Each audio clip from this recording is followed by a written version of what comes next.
Taking a look at my collection, most of the grunt suits I own aren't true grunt suits. What I mean by that is a mobile suit that was built not for any specialized role and was something actually mass-produced, used by any pilot, fresh off school recruits to seasoned veterans. So the gym custom doesn't count because it wasn't mass-produced and was only used by ace pilots. The only 4 I've built that to me counts are the Zaku 2, the Zwart Heavy, the Gehera Zulu, and today's subject for review, the GTO Gym Moroccan front type from Gundam The Origin, Kukuru Doan's Island. As this specific version is a P-Bandai variant of a regular released kit, what exactly is different? Well, for starters, the colors. Bit obvious. From that weird pastelish blue and red to a white gym wearing an orange vest and shoes. It feels like they were trying to go for a gym ground type aesthetic but didn't fully commit on the sandy brown. Anyways, the other difference is accessories, but I'll talk about that later. Back to the mobile suit itself, I really dig the redesign they did to the original gym. The thing I never liked about, well, the original, was the skirt flaps. The front being a single plate always looked weird and off to me. Add an extra greebling like on the legs right over here, and you got yourself a very competent cannon fodder. Helps is basically the GTO Gundam right over here with different shoulders, head, skirt, and some minor sculpting change here and there. Because seriously, without those changes, it's just basically the same kit, which in universe makes sense. Here is a bit of a side-to-side comparison, just to see how they look next to each other. Because of the shared parts of a very articulated high grade, posability is more than what you'd expect from something that's sole purpose is to have explosive on-screen devs. 360 rotations for the head with lots of tilting and can look up and down this much, more than a lot of kids. Arms fully rotate with lots of outwards range. You got yourself an elbow swivel with a double jointed band and a good amount of butterfly joint movement. Wrists are ball jointed for, everything that a ball joint gives. Full waist swivel because it's a mobile suit, you can do that.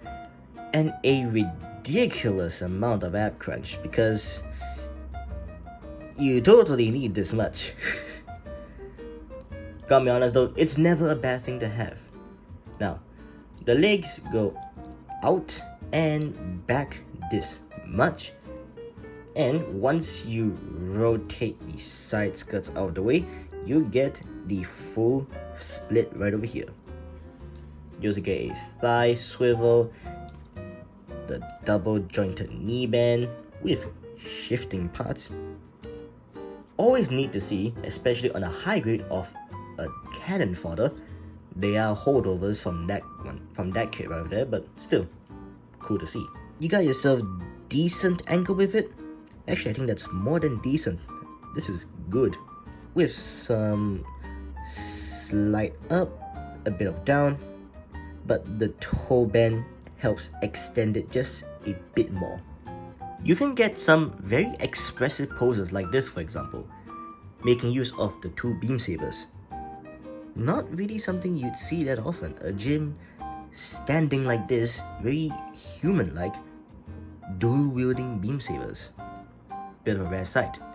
And since I did mention the beam sabers, in terms of accessories, it contains less than what's found in the retail version. No missile pods, hyper bazooka, and 1 less gun. You still get both the beam rifle, which I think this is actually the prototype beam rifle. It's been a while since I thought of anything Gundam The Origin related. And I think this is a beam spray gun. Not exactly sure. But left and right trigger finger hands are already attached and are included in this set. You also get yourself a shoulder cannon right over here, which is nice, but I'm not so sure of the connection because I plug it here, and this part is secure, but this part likes to move around a bit, so it's a bit wobbly. I don't really like that feel of the connection.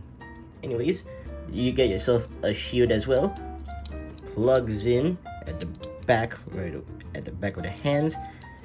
This bit folds out, plugs in, and just fold it over, like so. You can also have it grab the handle like on my GTO Gundam right over here, if you want. It's an option, and options are nice to have. A pair of fist-holding hands, which are currently being used to hold the beam sabers, and widespread, relaxed hands round things off. All in all, oh yeah, I forgot about this thing right over here, which is the other beam saber holder for the backpack. All in all, a decent amount, but knowing the retail version had more and more fun explosive stuff, it is slightly disappointing. For my thoughts on this kit, it's a bit conflicting. It's good, don't get me wrong, maybe even fantastic, and maybe a bit of a stretch. But this specific version of the GTO Gym, I feel doesn't have the same value compared to the retail version. You get more stuff in that kit in comparison. The colors are really the only reason why you'd want to buy it.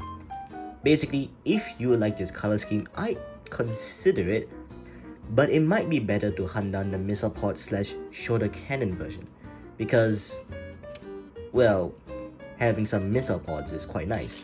You just get a lot of options in that kit. But anyways, that's all I have for this review. I hope this was useful, and to see you next time. Bye!